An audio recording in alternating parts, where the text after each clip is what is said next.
Good evening. Welcome, everyone. We are so excited to welcome you to tonight's conversation. I am the Reverend Dr. Melanie Jones Quarles, and I serve here at Union Presbyterian Seminary as the Assistant Professor of Ethics, Theology, and Culture, as well as the Director of the Katie Geneva Cannon Center for Womanist Leadership. Tonight's conversation is entitled Rooted and Resilient Stories of Black Appalachians Past and Present. I would like to begin tonight's conversation by setting some context for our gathering tonight. The grand narrative of Black migration from the Deep South to northern, Midwestern, and Western big cities like New York, Chicago, Detroit, Pittsburgh, Oakland, Los Angeles, San Francisco, Portland, and Seattle during the Reconstruction period to the mid-20th century often misses the story of Black people who settled in cities neighboring the mountain range of Appalachia.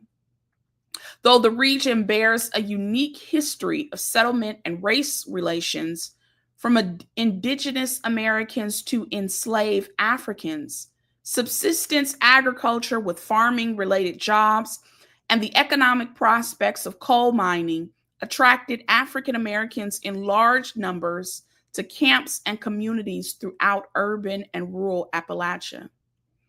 In her essay, African Americans in Appalachia, education scholar Althea Webb argues, no number of age-old stereotypes can erase the fact that Appalachia, distinctive as it is, has never been a region that is lily white.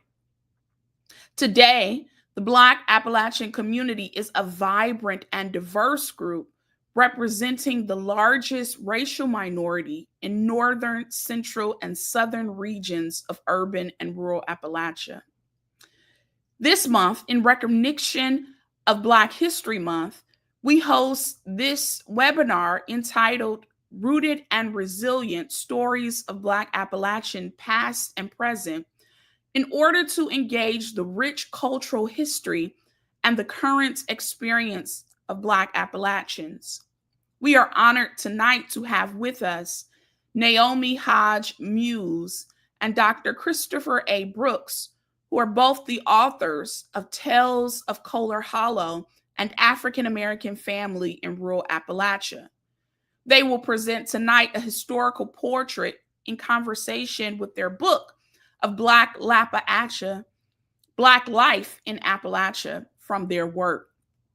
We will also hear tonight from Mary Tyler Lyons, who is a Black Appalachian activist leading recovery efforts in the aftermath of Hurricane Helene, which we know has significantly devastated communities in Lower Appalachia. Tonight's conversation is sponsored by the Katie Geneva Cannon Center for Womanist Leadership in partnership with the Louisville Presbyterian Theological Seminary Black Church Rural and Small Towns Ministry Initiative. I am honored to be joined again by our panelists, and I want to read their bios in your hearing so you know exactly who we will be hearing from tonight. Welcome, Naomi Hodge Muse, who has served as the president of the Martinsville chapter of the NAACP and the Voters League, and was appointed by 2 Virginia governors to the New College Institute Board of Directors. Hodge Muse continues a family tradition of community activism and leadership in the Commonwealth, which has included detailed historical research. She is a proud graduate of Virginia University, and Tales of Kohler Hollow is her family story and a history of the African American experience in Appalachia over the past 150 years, as well as her first book. Welcome. We also welcome Dr. Christopher A. Brooks, who is professor of anthropology at Virginia Commonwealth University in Richmond, Virginia. He has produced numerous publications focusing on the African continental and diasporan experience and is the general editor of the 1,600-page reference work, The African American Almanac. He is a contributor to the Encyclopedia of African American Culture, where he wrote the chapter HIV and the African American Church.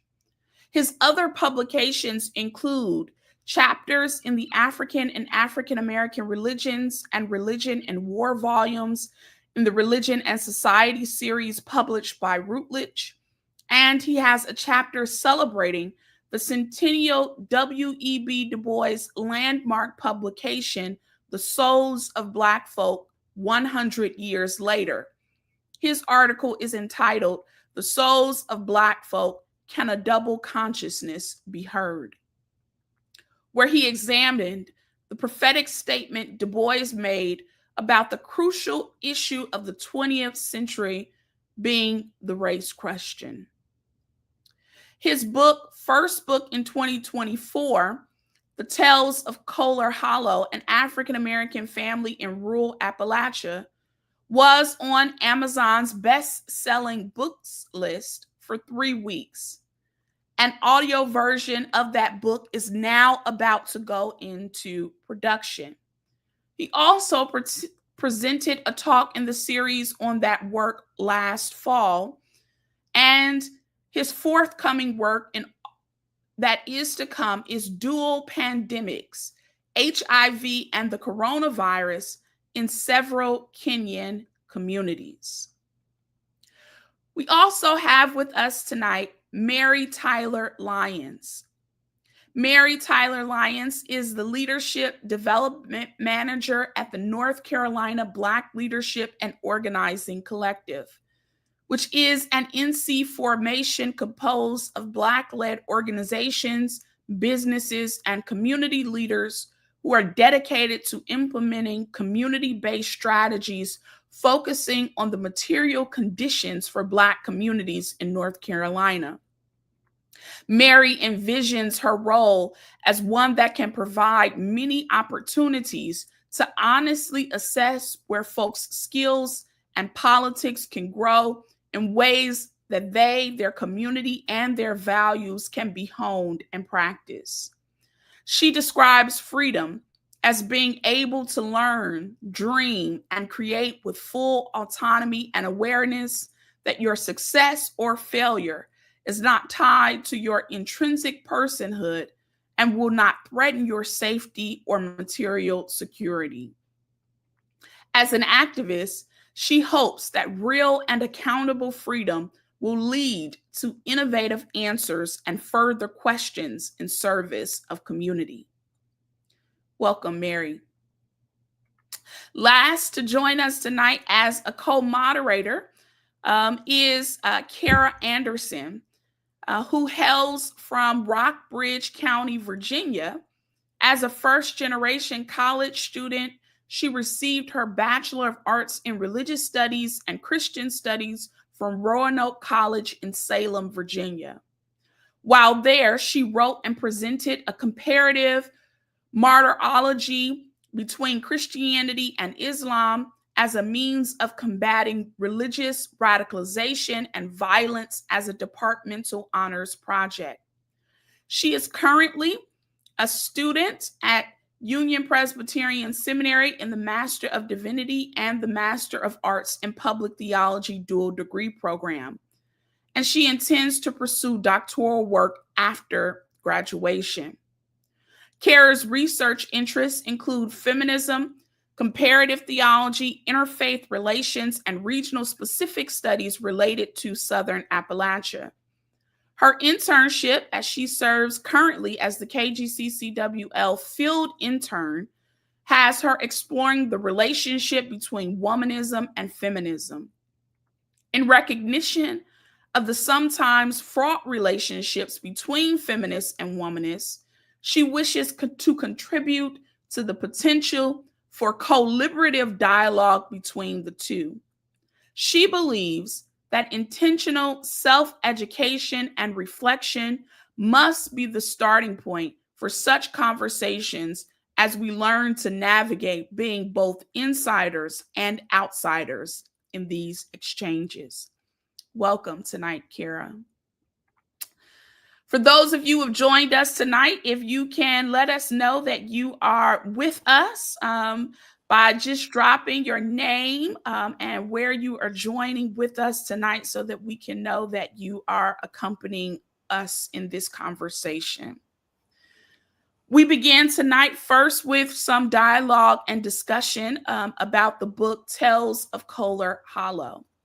This book tells the story of Amy Finney and her descendants.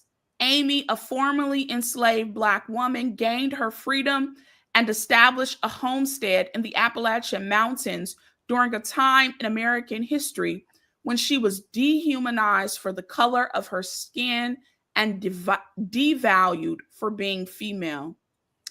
Naomi Hodge Muse, working with Dr. Christopher A. Brooks, recounts stories from her family history, starting with her great-great-grandmother, Amy, through her parents, aunts, uncles, and siblings, and their rural life.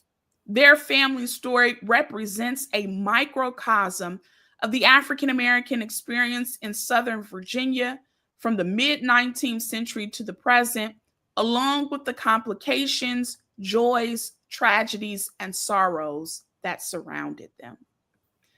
I want to invite, as we begin, Dr. Brooks and Naomi Hodge Muse to tell us a little bit about their book as a beginning to tonight's conversation. Thank you for this opportunity. Naomi and I have worked on this. This is a labor of love that we have worked on for several years. Just one small correction. It's pronounced holler, Tales of Kohler Holler. And people in that area don't, but thank you, Dr. Jones-Walls, for pronouncing it as Appalachian as opposed to Appalachian. So anyway, thank you for that. Naomi, you want to go from there? First, I just want to thank Union Presbytery. I don't know whether you know it or not, but I am a Presbyterian and I'm a CRE. I'm assistant pastor at Grace Presbyterian Church in Martinsville. Been doing such for the last 9 years. And I went to Virginia Union University, which is down the street from Union Theological Seminary. I met Dr. Brooks. I believe it was God all along that put Dr. Brooks in my life. I met him, we were on a board together, and I was fascinated to hear that he had already written 12 or 13 books at that particular time. And I have always wanted to put those stories that my grandmother and my great-grandfather told me around the pot-bellied stove as I was growing up. I grew up truly in Appalachia, the real deal, with the spring tonics and the wood pile and the outhouses and the whole genre of what it looks like to live in Appalachia. And what I learned from these people and the tales that they told, my people go back to 1749 in Henry County. They were bought. The original beginning of my family was an Algonquin Indian woman who was made enslaved and had 5 children by Colonel Waller. And then he went to Williamsburg in 1749 and bought an enslaved young man who was only 15. His name was Isom, and she had 4 kids by him. The white Indians and the Black Indians stayed enslaved until the Emancipation Proclamation. And so these are tales that not only did my grandmother tell me, but my great-grandfather, George Washington Finney, told me. And Amy Finney was the matriarch, that person that stood out bolder than life. She stood 6'1". She plowed with 2 mules, and she demanded to be paid like a man. And you're talking about somebody in the 1800s, a woman jerking a white man up by his collar and telling him, "I works like a man, and I'm going to be paid like a man. Now you turn loose my little bit from yours." She had a cure for childbed fever. All of this is in the book. Greatly written by Dr. Christopher Brooks. I could not have done this any justice. He was fantastic as he brought these narratives to life. I'll turn it back to you, Dr. Brooks. Oh, well, if it's okay, I'd like to share a few of the slides with the group. Let's see. Now let me. Can you see that now? Yes. Can we make it bigger, though? That's what I'm trying to, let's see, present.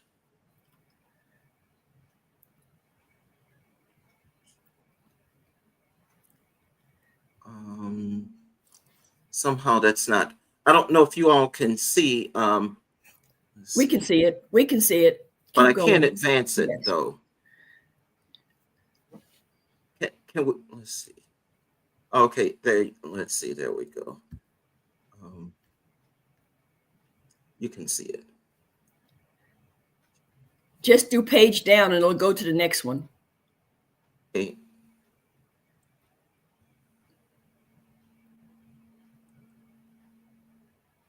Oh, somehow that is not advancing.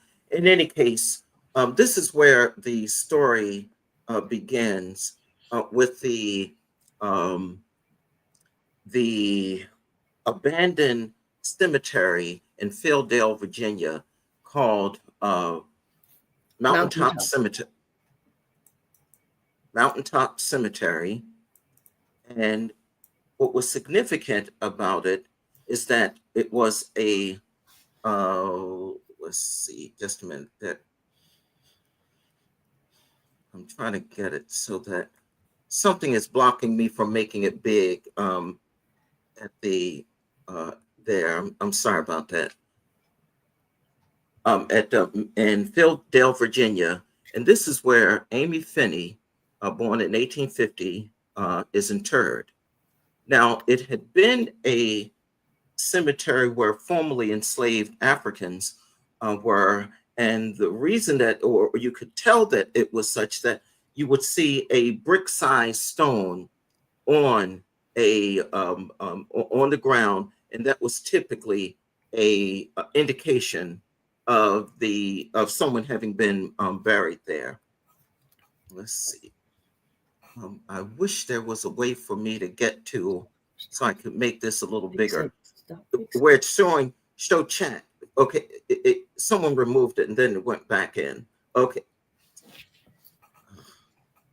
Let's see. Okay. Page down. Try page down. You can go to the next slide.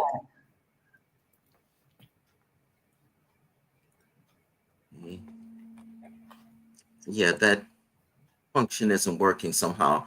Okay, let me just go from there. In any case, the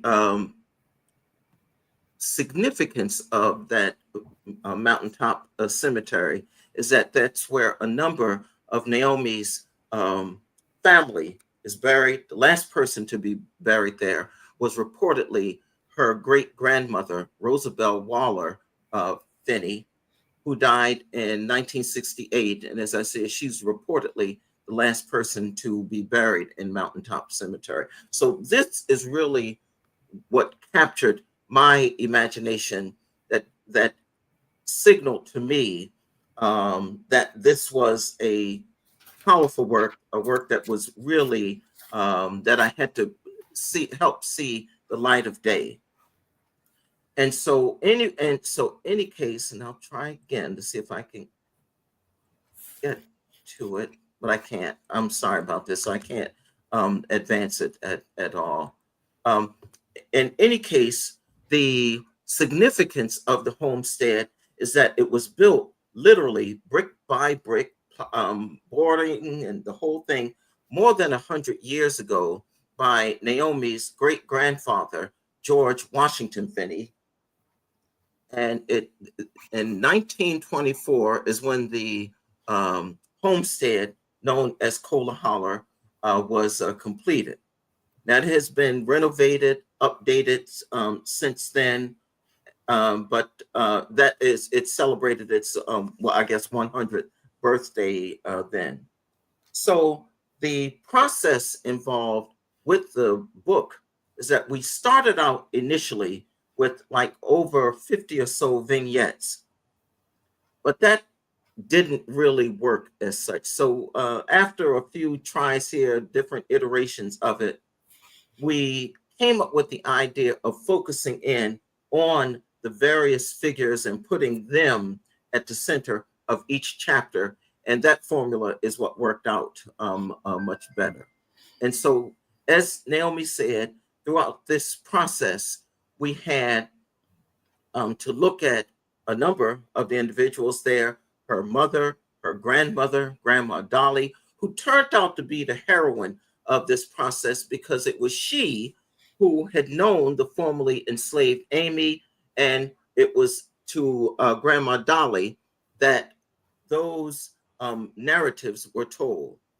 There was tragedy around Grandma Dolly in that she had a photographic memory, could recite Shakespeare and Paul Laurence Dunbar poems and what have you, but it was a practice of the era for men and women, African-American men and women, to only be educated up to the 7th grade, which theoretically gave them the opportunity to learn how to read, to write, to do basic math and what have you, and that was it.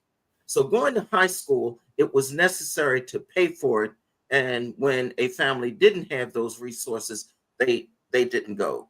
So sadly, a number of the women would become domestics and working in the house of area white people, etc. And this is what happened to a number of women in the Cola Holler experience. Naomi, do you want to add anything else to that? No, that pretty much covers it. It was very arduous, and it took several years for Christopher and I to get the last iteration of this book. It was proofread. It was a grueling, because there were so many tales. When I was a child, and I'm 73, so you're talking to somebody who lived in a house that did not have plumbing or electricity. I remember doing my homework as a 3rd grader by kerosene lamps. I remember that our house was heated by a warm morning stove, and we cooked on a cook stove that was downstairs in the basement, and going to the wood pile and going to the spring and going to the outhouse. And these are things that now, I'm not super old, but 73, and you got to understand that what changed the landscape of Black America, of Appalachia America, was the 64 and 65 Civil Rights Acts. We were not allowed to work in factories. In fact, Fieldcrest and Toltecs and all of these other knitting mills came to Martinsville, and they told Black women that and men that they couldn't work in them because our noses were big and we breathe in too much lint, and so therefore we couldn't work in these factories. My father came home from World War II, and one of the stories in the book, and this is my stepfather that I'm talking about, that I loved him dearly. His name, he was Poke Chop. And if you want to read some exciting, comical, tragic story, read about Poke Chop. But Poke Chop was a machine gunner, a Buffalo soldier in World War II. And he talked about what happened in Louisiana and the riot and how they shot the Black soldiers down on Lee Street. And they shipped them out as quickly as they could to the front. And the story, one of the stories, is when they finally got to Germany. He had a white drill sergeant, and he looked at them and he told them, these men folks is still white, and you niggers are not supposed to shoot to kill. Now we're in a war. And then he tells my dad to dig him a foxhole. And if you just look at my face, you can see the comedy on my face. And you know, the foxhole was not dug. And the man, they found his boots. They blew him up. And my stepfather would laugh. And that's the cruelty of how we served. And he served not only in Normandy, he served in France, he served in Italy, he served in North Africa. He went to his grave with part of his skull removed because of the shrapnel. He had a metal plate in his head. That did not get him sent home. It got him sent back to the front. And when the war was over, and Pork Chop would tell this story, and the water would roll up in this my hero's eyes. The water would roll up in my hero's eyes. And he told how the white colonel came to the bottom of the ship and said to the Buffalo soldiers who had patches on their arms about as big as about like that. He said, I want you niggers to take those patches off. You're not going back to America and thinking you somebody. And he gave him patches about the size of a quarter. And my father refused to take his patch off. And he ripped it off his shoulder and threw it on the floor. And when he got to Norfolk, Virginia, the POWs, the German POWs, were sitting in the front in the restaurant eating. And the sign on the door says, "Coloreds to the rear." And the water would roll up in his eyes. So there are some really funny stories. But that's our reality. And so as we dismantle supposedly DEI, we dismantle the 64, 65 Civil Rights Acts, we are saying to people of color across the United States, we want to go back to 1939. And we will pretend that you do not exist. The Tuskegee Airmen cannot be talked about. How many white corporate leaders got back to America because those Tuskegee Airmen fought for them? They were the fighter pilots in front of the bombardiers. The bombardiers dropped the bombs on Berlin and all across Europe. But the fighter pilots were the ones that there's just only two people in that plane. And one was a gunner and one was a pilot. And the pilot shot and the gunner shot. And the Red Tails brought them boys through. They never lost a plane. And an executive order last week says, we're not going to tell the Air Force about the Red Tails. We're not going to tell them about it. We are in a time that I never thought in my life. Truly, I went to school in Richmond. I partied at VCU. I had a blast, and my apartment was like the UN. And if anybody would have told me that we would digress to what we are now, I don't think I would have believed it. Christopher. Well, as Naomi was saying, there were moments of tragedy, moments of survival. There was this Finney grit that we reference in that work. And one of those moments of tragedy taking place in 1964, when Naomi's sister, Loretta, was killed on the train tracks of the Norfolk Southern route. And by then, her great-grandfather, George Washington Finney, was already ailing at that point, and he died 2 weeks after the death of his great-granddaughter. And Naomi said in that chapter that for close to 40 years thereafter, she would not celebrate Christmas because of that period, that 1964 family tragedy. But what brought her out of that was coaching a little girl in her church about the Christmas story. And she said, seeing the wonder in this child's eyes really brought back to her the majesty or the of that season. And gradually she began to celebrate the holiday again. Yeah, Naomi. sometimes things hurt you so badly that, my mother hated Thanksgiving and hated Christmas, and so did I. And I was an Episcopalian for 22 years before I joined the Presbyterian Church, and I was a lay minister there. And I had a Sunday school class, and I had the vicar's girls, and one of them looked so much like Loretta, and she was so happy to play Mary, and I could not let her see that I was sad. I could not. And so I had to get over my dislike for Christmas. I disliked it from 1964 until probably at least 35, almost 40 years. And I finally got over it because of the magic in that little girl's eyes. Tragedy sometimes it'll corrupt, particularly a holiday. It'll break your heart. But the love of God changed that, and that little girl and the Sunday school play and her being Mary changed that. So, and that was written in one of the reviews of the book that it moves one of the readers. If you want to read the reviews, Amazon has about 44 reviews, and it has a 4.6 on the stars. But there's a lot of stories, and really funny stories. I had an Aunt Alice that was just absolutely delightfully. She was a trip. She shot the fellow. Shooting guns is truly a regional thing. There's not a woman in my family that can't shoot, and including myself. And firearms are not something that we are afraid of. And getting beat up is not something that we tolerate at all. You can get killed in this area of the woods.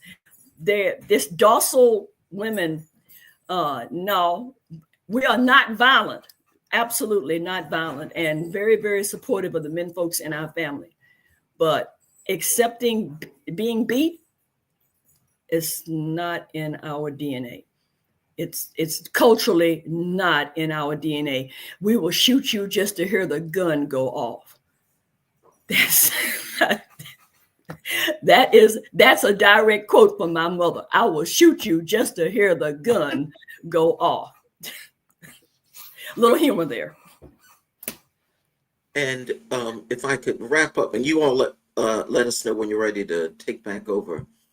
Going back to Mountaintop Cemetery, at the time of his death, George Washington Finney did not have a marker placed at his internment site, and neither did his wife, Rosabelle Finney. And that is something that Naomi attended to just a few years ago to make sure her great grandfather was properly memorialized. So I'm sorry I didn't get a chance to show you that marker that is now at his gravesite, and that at his wife's gravesite, and to my sister. None of them had grave markers. My sister Loretta did not have a grave marker either. So we put 3 grave markers up there, and we had a little ceremony, and my sister sung "Oh How I Love Jesus," and I promise you, I could hear the ancestors singing with us. It was on top of the hill, but you could hear them singing "Oh How I Love Jesus." There's a whole community up there on Mountaintop. They made us move down to Field El Holler because this Black community was on Mountaintop after enslavement, and they made the little houses, the church, everything. We had to leave, and they built nothing there. They just made all the Black folks go down into a valley, into Field El Bottom, which floods notoriously. But I could absolutely hear the saints singing "Oh How I Love Jesus," because they no longer laid unmarked. It hurt my soul. And the last chapter in this book is called "The Kindred Redeemer," and my sister has labeled me as the Kindred Redeemer because she says you redeemed the land, you brought it back to life, you redeemed the house, you brought it back to life, You redeemed the family. Because I came back, because I did not get married until I was 39 years old. I stayed there. I raised goats. I raised pigs. I raised chickens, and I helped raise my brothers and sisters and paid all the bills, and put the first thing I did when I got back from college was put a roof on the house. My grandmother was covered under a sheet of plastic. I said, Grandma, why you got the plastic on your bed? She said, child, when it rains, it falls on the bed. I said, okay. And the first thing I did was put a roof on COLA. And then I put 3 bedrooms on COLA, and I put the bathroom. I moved to an apartment because, when you really get used to plumbing, it's a wonderful thing. I did not want to go back to COLA without plumbing. And so I lived in an apartment till I could get money together. And when I got the money together, I put plumbing in the house. And my proudest day of all the things I've ever did, the proudest day of my life was when I brought my grandmother into the house and I said, Grandma, look, here's your new kitchen. Here's your bathroom. And she looked at me and said, child, we's living like white folks now. Because she never thought in her life that she would have indoor plumbing. So it has been an odyssey. I won a 4-year full tuition scholarship to college. That's how I got to college. In the science fair competitions, we were segregated schools. And if you won in your senior year, you could get a 4-year full tuition scholarship. And I went to Virginia Union for one reason. Hampton University, everybody was dressed up and everything I had on came out the Goodwill store. So I didn't feel like I fit in. And Union, one of the boys from Fieldale was there. He had on a white t-shirt and a pair of blue jeans. And the t-shirt had VUU on it. And I said, well, I know I could figure out I could get myself a t-shirt and some blue jeans. I'm going to put this one down. And I put Virginia Union down as my number one choice. And I won a 4-year full tuition scholarship and worked my way through college by the grace of God. And graduated on Sunday and went to work for DuPont on Monday. And the first person in my family to break the chains of total poverty. And because of that, all my nieces and nephews that were able have college degrees or engineers, well employed. And if they didn't go to college, it wasn't because the opportunity wasn't there. That's it. Thank you both, Ms. Hodge-Muse and Dr. Brooks, for this look into your writing process and overview of your family history. I'd like to ask, Appalachia is often stereotyped in popular culture.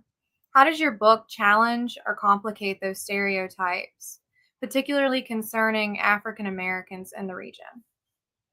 Well, there is an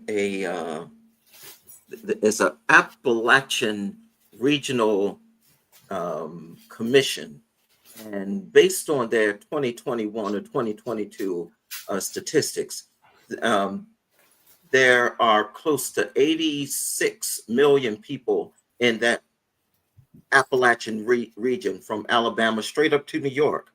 And of that, 80% of them are white. But as Dr. Jones-Quarles made clear, there is a vibrant African-American Appalachian tradition. And it has become even more diverse, and the voice of it has increased dramatically over the years, to the point where they have coined the term Afro-Latin, referring to that Black Appalachian tradition. And so again, the Afro-Latin proud t-shirts are, you can buy those and you'll still see those around. So yes, it is different. The stereotypes of broken, bent is absolutely false. My father was not broke nor bent. He was so mean as Shadowhead, and if you had any sense, you cut him a wide berth. My great-grandfather, George Washington Finney, went to the 3rd grade, and yet he could do algebra. And he was not broke, bowed, nor bent. He sued Norfolk and Southern Railroad for killing his son. He took them to court. He did not get a lawyer. He took them to court in the 30s. I found the documentation. He took them to court. His son, Cable, he was trying to get to work, and we rode trains. It was a local train. Like instead of buses, we had local trains in the 30s. And it went from Martinsville to Fieldale, from Martinsville to Cola to Fieldale to Bassett. And the workers rode the train. And up until 1939, you worked from Kansas to Kansas. There was no such thing as an 8-hour day. Up until 1939, we worked from Kansas to Kansas. So his son wanted to get to work on Monday, so he was going to go to Bassett on Sunday evening, so he'd stay with his brother and go to Bassett Furniture Factory. And if you read the book by Beth Macy, it talked about how the Bassetts became multimillionaires by hiring Black workers and paying them half what they paid the white workers. He bragged about it. Read Beth Macy's book, Factory Man. Beth Macy has been in this house and she interviewed my mother. But nevertheless, he tried to get to the train. He was late. So he cut the bend, which is a big curve. The train had to go around the bend. He cut through the woods and cut the bend, grabbed the train in the middle, and was making his way back to the segregated Black carts. And as he was coming out of the white cart, the conductor says, "What you doing here, nigga? You know you don't walk." And he was out of the cart. And he threw him off the train. He killed him instantly. My great-grandfather sued Norfolk and Southern Railroad in the 30s. He turned around again and he sued them in the 50s when I was a little girl, after he had contracted with a man to cut wood on his property and for a certain fee, and he would give him the sawdust and the branches. And he went down, the man was pulling his rigs out, and he went down to get his pay. And the man says, "You're an uppity nigger. I ain't paying you nothing." George Finney took him to court. So bent, bowed, and broken is not what we are. George Finney paid the poll tax, which was $5. He saved his money and paid the poll tax and passed the literacy test. When I was a little girl, he put on his suit and he put his hat on his head and took his cane and walked up to Martinsville to vote. When my husband, who was 20 years older than me, came back from World War II, there were only 11 Black folks voting in Henry County. George Washington Finney was number one. So this brokenness, this fear, or this disheveled way that they would like to depict Blacks who stayed in the South and did not go up north as living in fear and foreboding is not the case. And white folks were not a conversation in our house. We lived in an all-white community, but talking about white folks and what they had and what they didn't have or whatever was never a conversation.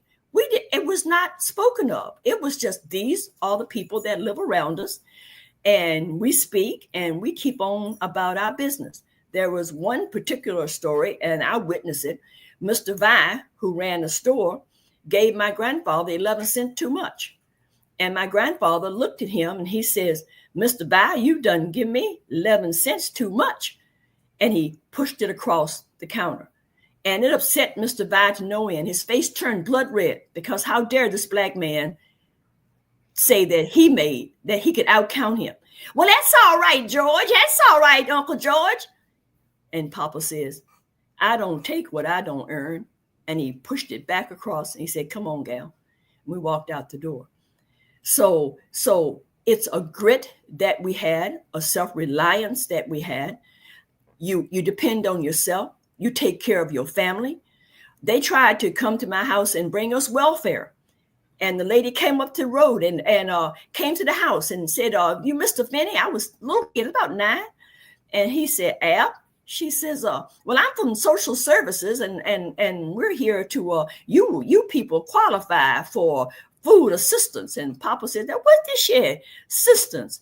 "Well, when you're at a certain income level, you can get food assistance." And Papa said, "It takes a poor man can't feed his family. It's a poor man can't feed his family. Thank you very much."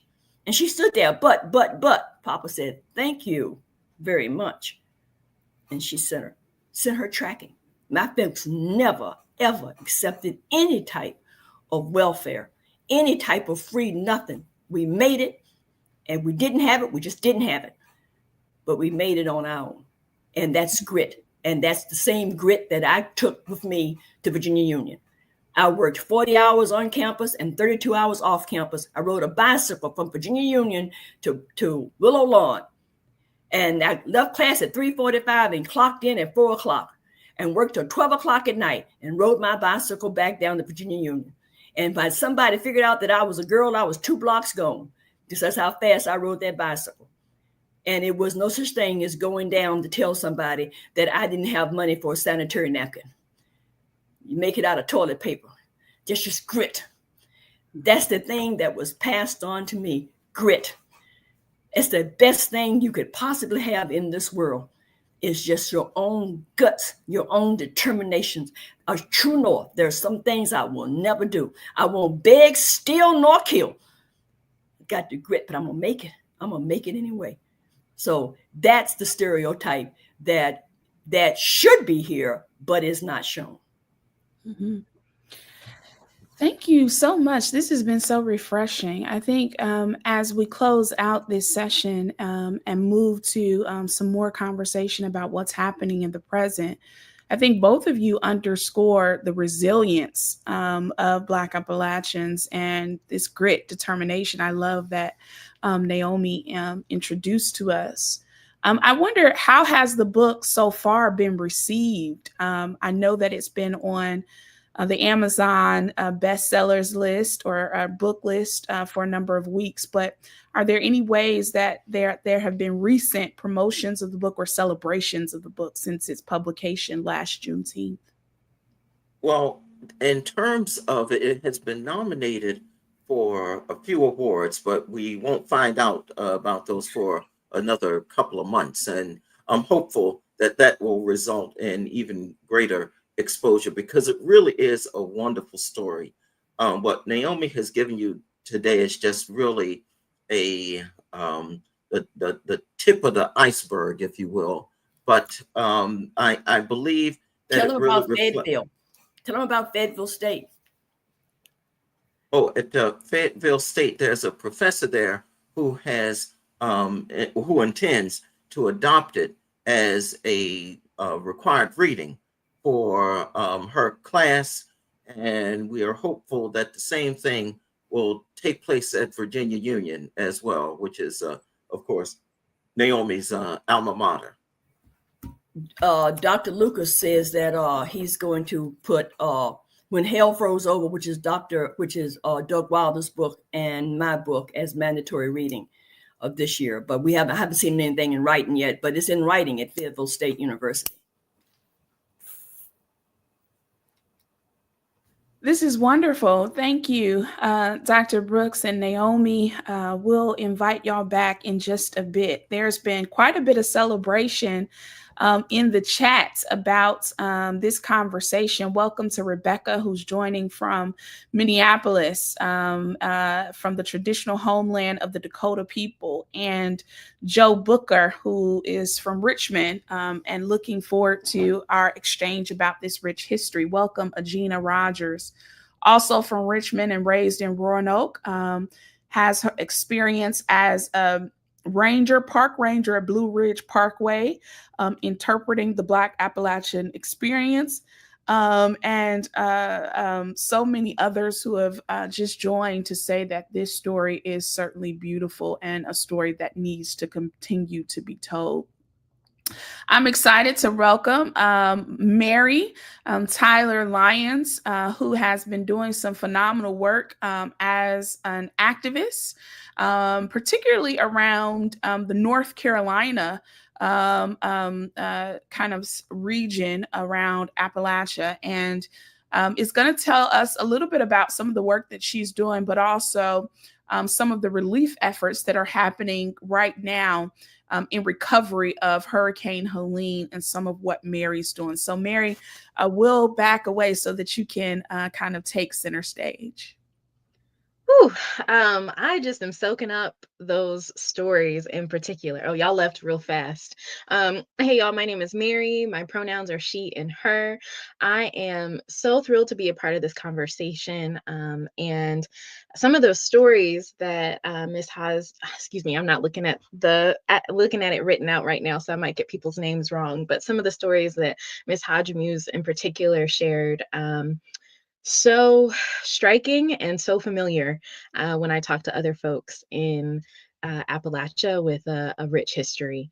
Um, there's so many stories like that. There's so many families and experiences of being erased, of um, having to reclaim and rediscover your history in the face of erasure. And I just am always grateful for people who are deeply connected to their family history in that way, because we definitely cannot take it for granted. Just a little bit about me. I have lived in Western North Carolina for the last 12 or so years. And I remember when I first moved out here, people talked. Someone took me to one of the historically Black churches in my town, one of two, which, if you are familiar with Appalachia, is really saying something, because these are towns and communities by and large that have a lot of faith communities. So I was like, wait, there's only two? Young, bright-eyed college student. Someone took me up to the church, and an elder talked to me about so many things, so many similar stories. And one thing that really stuck with me and shaped what activism, what community support even looks like in my corner of Western North Carolina was, she told me a story about the Montgomery bus boycotts. And how it might not have been that particular boycott, but it was something around the same time frame, and people wanted to send buses to my town to pick people up to go participate in this direct action. And the community was just like, no, thank you. Actually, don't do that. We're good over here. And it's been interesting. I heard that story and I was like, you didn't want to be a part of something historical? And the response from, mind you, this was over a decade ago. So the response that I really carry with me was that they wanted to prioritize the local survival of their community. They wanted to be a part of something historic, but not at the cost of their kids' future, of their land, of riling up opposition, etc. And that has really shaped the last decade or so of my experience of Western North Carolina, of Black Appalachia activism, not because people are still in that mindset, but because the priority is to take care of your people. And oftentimes the people that are right around you is where you need to start. So I'm just going to briefly share my screen. I have a lot of thoughts swirling around my head. If anyone has, I'm also not used to live streaming anymore. So if anyone wants to put any questions or comments in the comment section, please interact with me. It'll make this more fun for both of us, I promise. So I'm just going to briefly share my screen, which, technology is always doing something. So hopefully this works. Okay, hopefully y'all can see me. If you can't, if one of the hosts or tech support would please let me know, I'd appreciate it. So this could be titled so many things: lessons from Helene recovery in Appalachia, lessons for recovery, lessons for surviving collapse. It could be a lot of things. And it's just going to be very Spartan, but everything is connected. We know this. We know that Miss Hodge Muse's grandma not having a roof, however back when, is connected right now to how Black folks might not be trusting FEMA necessarily to repair their roof. Everything is connected. We know climate catastrophe has been predicted for a long time. We know it's coming. We've known it was coming, and it's definitely here. So Hurricane Helene was an unprecedented, hopefully once in a lifetime storm. And the reality is we know that that's not likely the case. Climate is going to continue to try and contend with man-made disaster, and that's going to affect largely and is already affecting in other parts of the world by and large, Black and brown folks all over the place.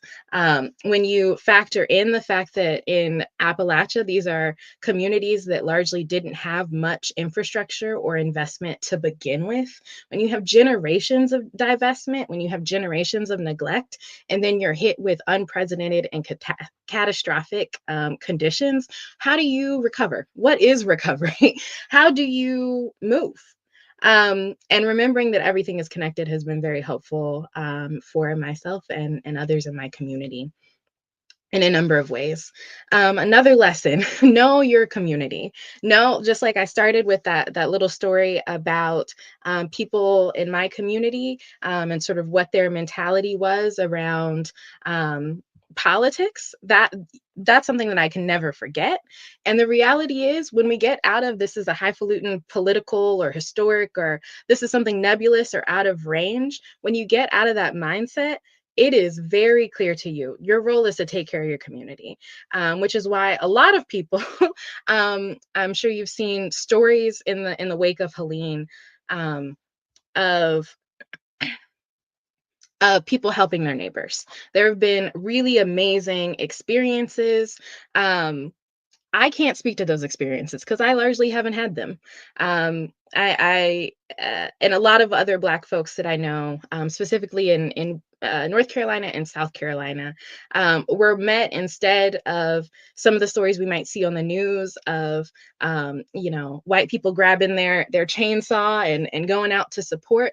No, Black folks that I know were not met with that response. They were met with hostility. They were met with police waking them up in the middle of the night saying that this is an uninhabitable house, you have to leave. They were met with, oh, you want support to repair your home? Actually, we're just going to condemn it, and now you have to leave. There's a lot of context all of the time. And knowing the context of your community and knowing who you can trust is essential. There are some entities that I may or may not name that you definitely can't trust when it comes to Helene recovery. They have a history of racism. You know what? Now that I'm saying this, Samaritan's Purse is not going to save you, okay? Samaritan's Purse, if you're not familiar, is I don't know how they describe themselves, but is an organization that is based in Western North Carolina that does a lot of international work, and they pivoted very quickly into trying to support local recovery and did it in some ways that were very harmful. So knowing your community supports you and knowing how to access support, but also how to offer it in a number of ways. Just a couple more points I want to hit. The importance of listening to and following those closest to the problem, okay? Those directly impacted by whatever the issue may be are going to be the ones that can see how the gears work, that can see and name oftentimes what would actually be supportive for them. So the recovery continues, and it is going to continue for quite a while in the wake of Helene. And the reality is, we know that there have been climate and other catastrophes since Helene, before Helene. It's really important to make sure that we are being mindful about following the lead of those most directly impacted as these catastrophes continue to happen, which they will.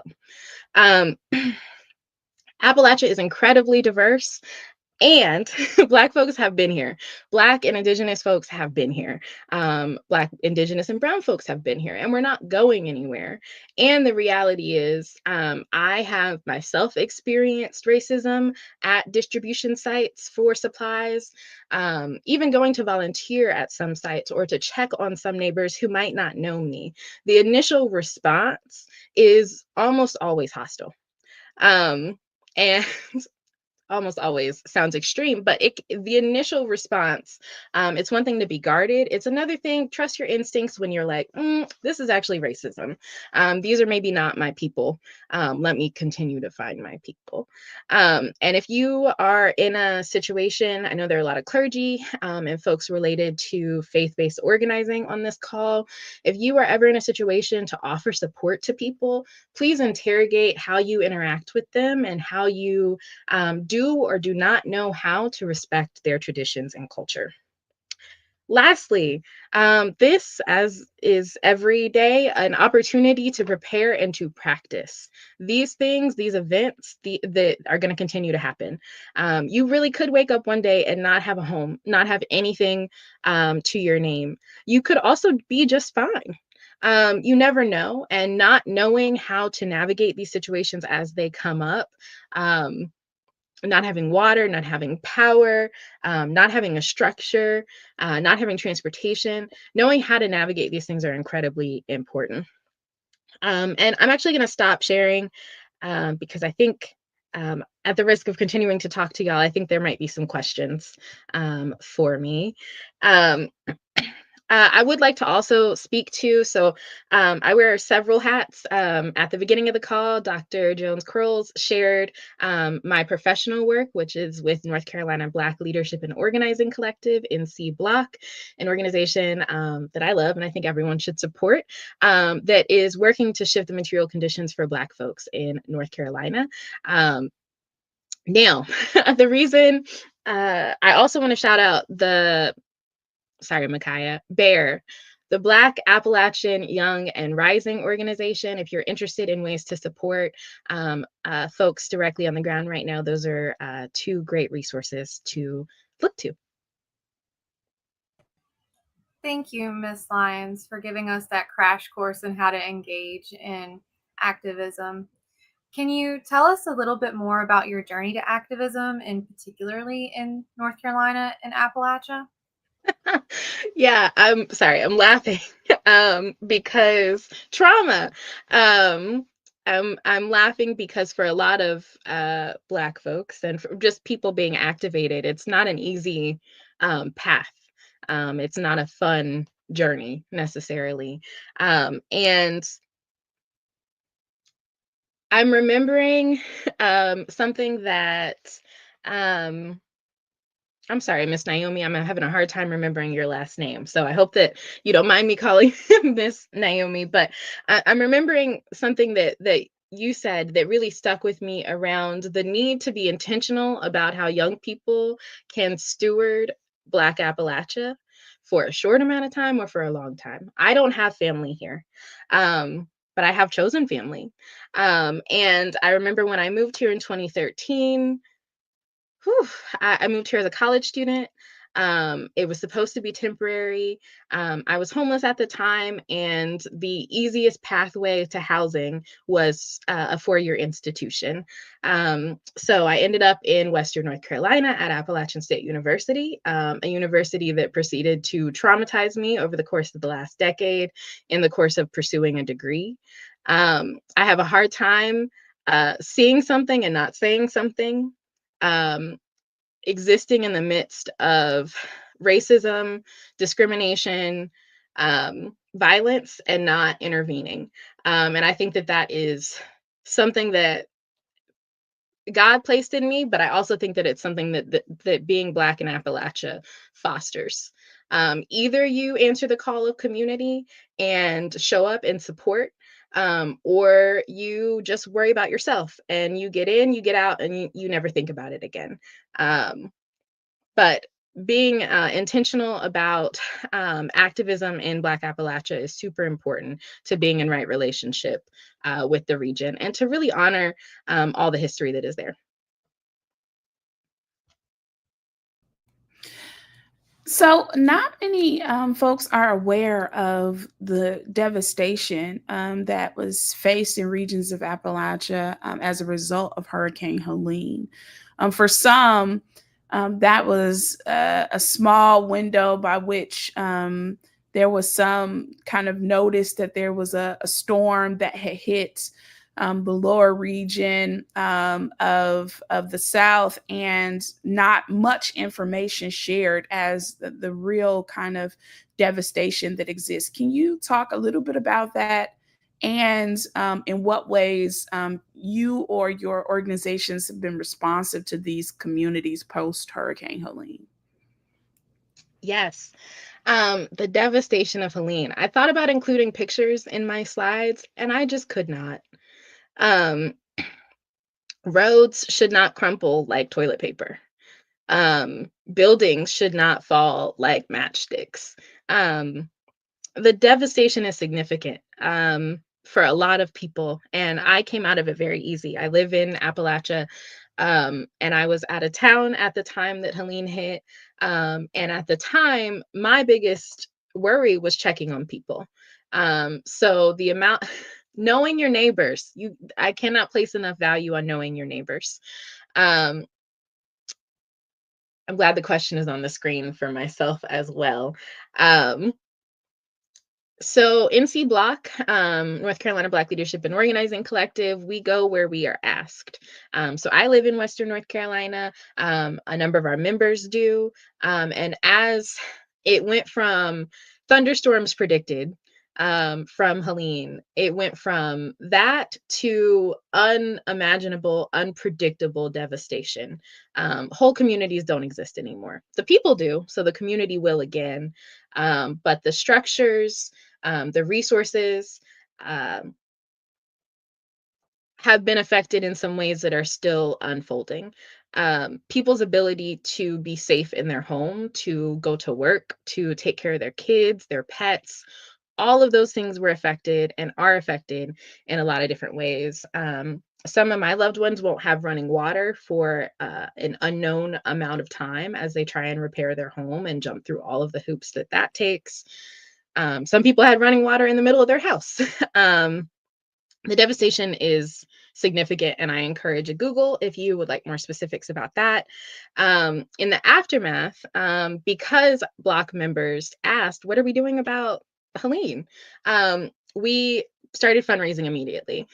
In the wake of something like a storm, having cash on hand is so incredibly valuable. Having resources on hand, when every point of sale system is down, what do? Cash or barter, if that's something that culturally is okay in your community. But without cash, people were really in a bind. So we immediately started to try and get as many dollars into the region and to get as many resources into the region. Everything from buckets to gloves to chainsaws. I never thought I'd know as much about chainsaws as I do now, to gas.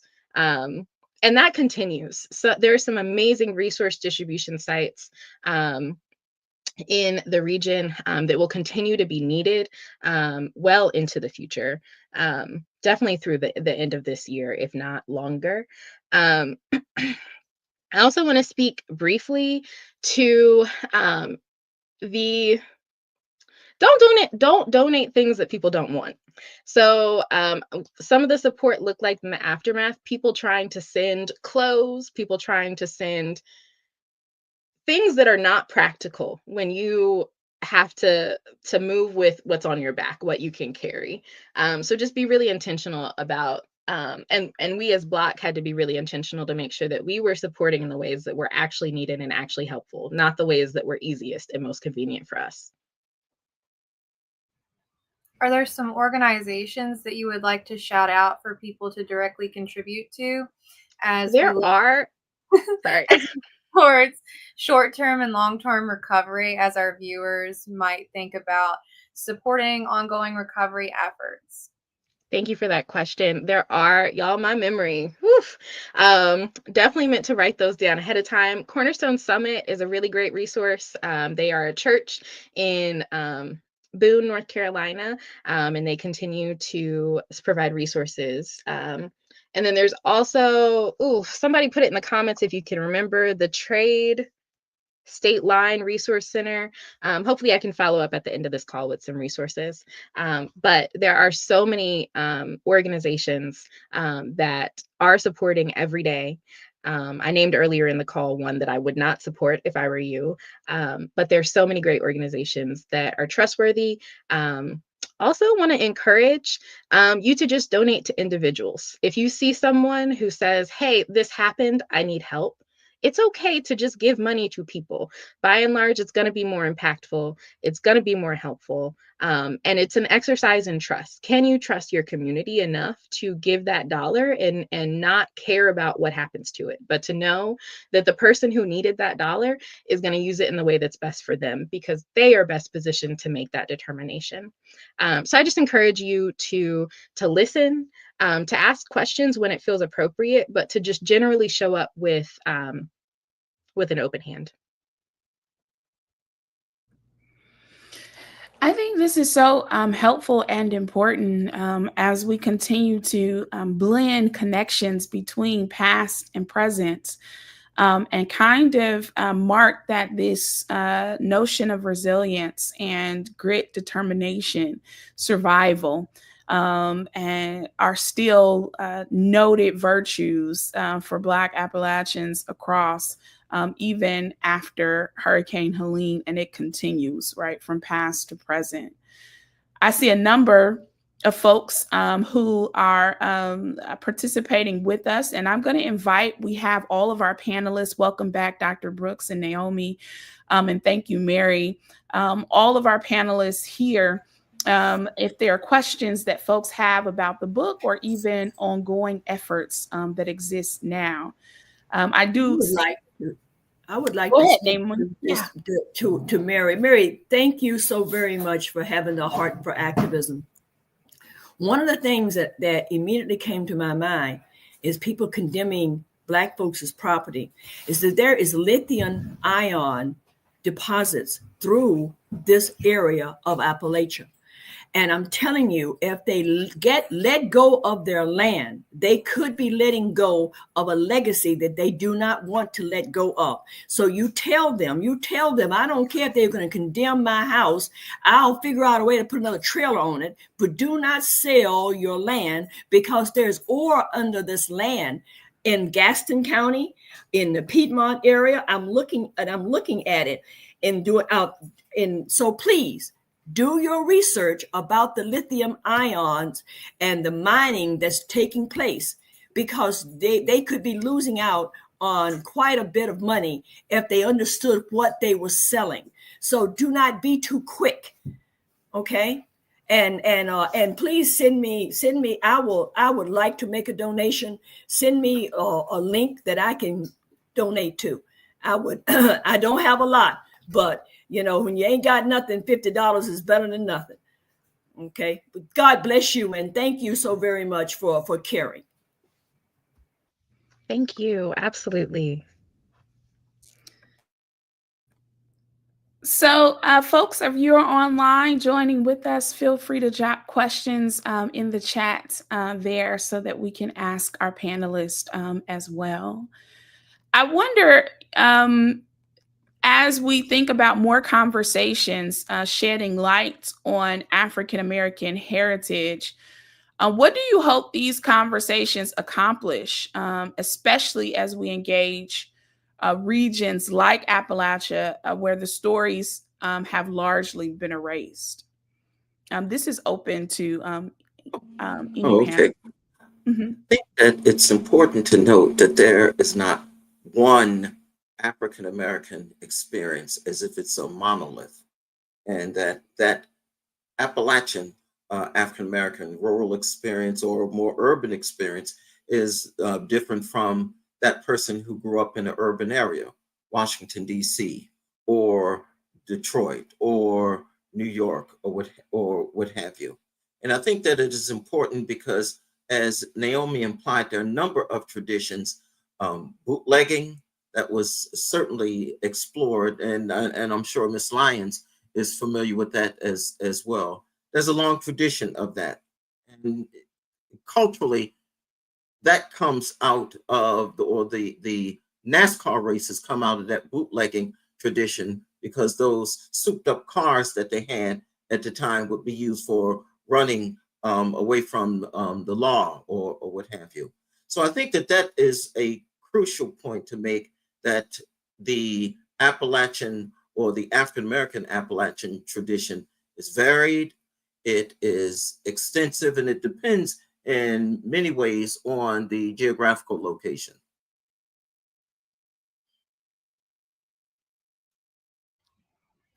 Thank you for that, Dr. Brooks. I would like to ask both you and Naomi about the inclusion of photos in the book, because I know that photos are a part of our storytelling and that it's very important to have that visual connection to our past.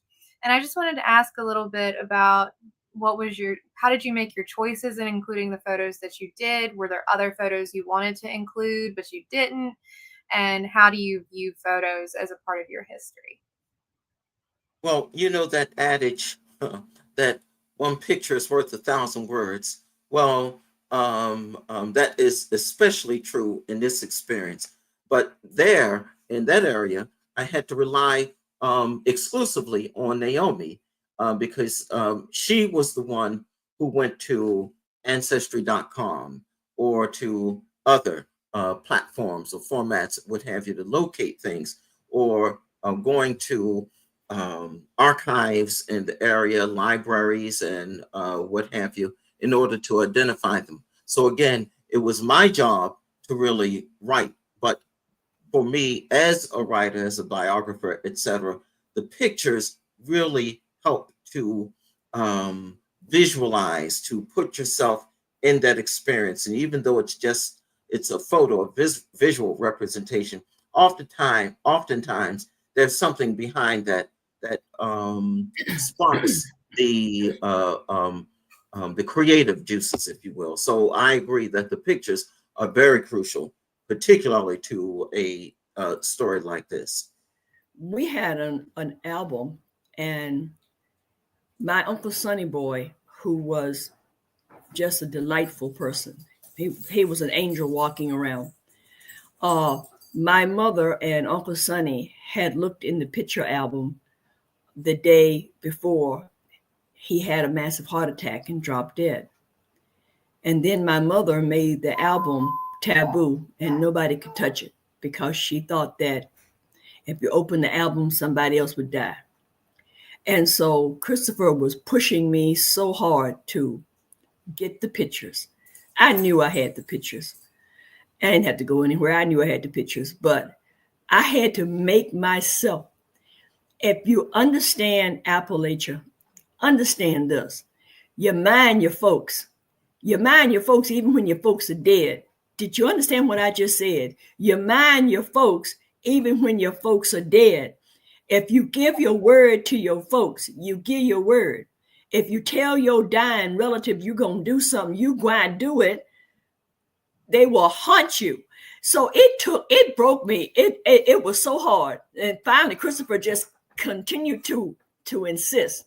And so finally I opened the album, and of course nobody died, God be the glory. But I was able to find the pictures that are in the book of Uncle Sonny Boy and Poke Chop and Mama, and the pictures of us when we were little kids. We looked like the Little Rascals. If you look at the first picture, it's the Little Rascals. And if you read the Chicken Story, it is definitely the Little Rascals. If you read the Chicken Story, you will die laughing. I'm not going to just read the Chicken Story. It's definitely the Little Rascals. So, but the pictures were there.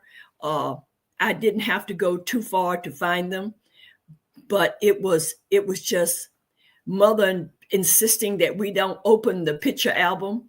I know this sounds ridiculous. I have an MBA and my degree is in biology, minor in chemistry, but that don't mean nothing when it just comes to minding your folks. And so I had to break with Mother's superstition to pull those pictures out. And there were tons of pictures. And so we selected the ones that are in the book, but there are many, many more. And I have since given them to different siblings for keeping, because I'm the one that I did not have any prodigy. So that was the other reason for writing the book. When I leave here, I'm gone. But because of this book, I will still be here. And once again, I have so much respect for Dr. Brooks for being so kind and for writing this book with me. And if I could just add to that, Naomi and I are grateful to Don Rosso and Amy Rath of Unsung Voices Books, because they approached me, I think January or something like that of last year. And I said, well, let me have an idea of what you're producing. But this turned out to be the very first book. So that it was good for them, for the very first book that this publisher produced became a bestseller for them as well. So in any case, well, we're grateful for them. And we both believe that this was the right opportunity and this was the right publisher. And so we are proud of that as well. There's been so much celebration in the chat. Rebecca Coleman says, I've learned so much history this evening, so many stories, so many experiences, so much wisdom. Thank you for this evening's program. Others, like Indiana Taylor says, from Naomi's comment, we're all about to bind what our folks tell us. So that's something that is a takeaway for folks as well. We've dropped in the chat for those who have joined us tonight a link with ways to support Hurricane Helene recovery. For anyone who's affected in the region, you might be able to give some support to the link that's there for Black and Boone, and some resources as well for those who are still in need of support. As we close out our time tonight, I just wanted to ask if there is one takeaway, maybe one takeaway from the book, or Mary, one takeaway from your work that you, final thoughts that you want to leave with our community tonight about Black Appalachians, past and present, and this history of rootedness and resilience.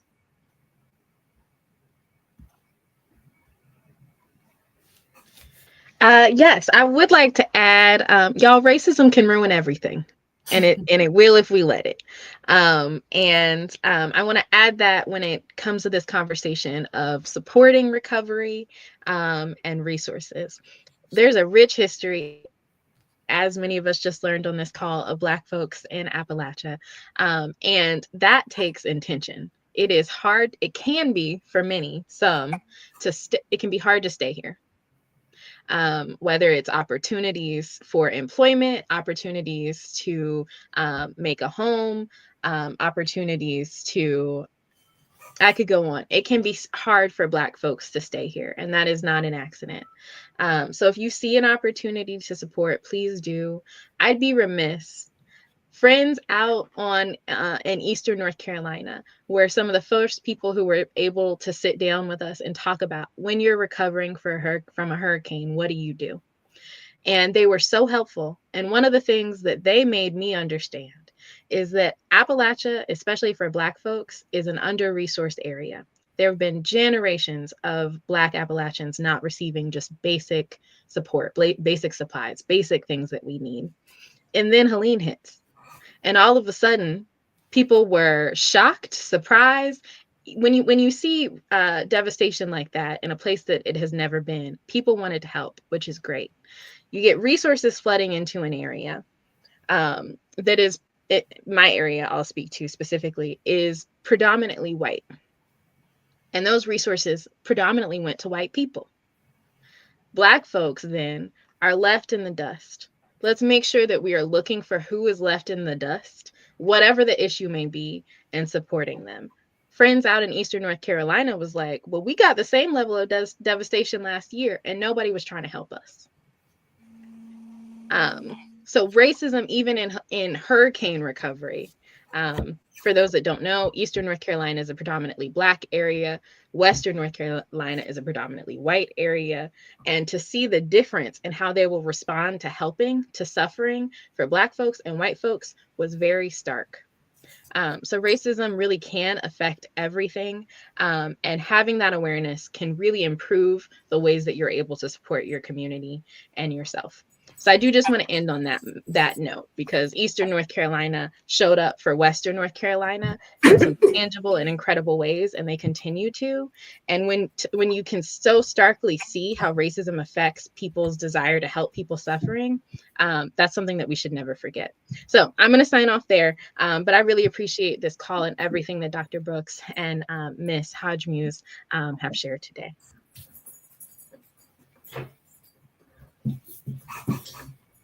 Dr. Brooks and Naomi, any final takeaways that we should know about the book, or final thoughts you have for us tonight? I'll just say, Go ahead. Go ahead. I'll just say that I see it as my mission to tell that African and African-derived story, and telling this Kolahala narrative has fit right within what I see as my responsibility as a senior professor. So I'm not climbing a tenure ladder or anything like that, but I feel that if I don't tell that story, that narrative, oftentimes it won't be told. I'm really moved by what Ms. Lyons has said about that experience that she has been engaged with. And I was just reflecting, I'm sure there's stories, there are narratives to come out of that. And I would just encourage you to see if you could collect a few of those, because oftentimes, just based on what you've said, I'm sure there's a rich history, whether it is positive, negative, or what have you, which often needs to be told. And frankly, if someone doesn't do it, it'll fade off. My takeaway is this, and to Mary and to young folks, we have been through worse times. Do not let your faith be shaken. Do not let your foundation be disturbed. Believe that you can make it anyway. We've had worse obstacles. It doesn't matter what goes around. It matters the grit, the gumption that you have down in your soul. I am going to survive, and I'm going to live a decent, righteous, and sober life. You're not going to shake my foundation at all. Hold back on your roots. Your folks didn't die. Your great-grandfolks didn't die. Your great-great-grandfolks didn't die. So what? So what? Do what you will. We will survive. We will survive because we will. We will thrive because we will. Excellence is still excellence. Righteousness is still righteousness. Live something, walk with God, know who you are, and it does not matter what they throw at us. We did not die in 1619. We didn't die in 1719. We didn't die in 1819. We didn't die in 1919. We're not going to die now. We saw 2019. Look at the years we've made it. Hold on. Live something and watch God make a way. He'll make a way somehow.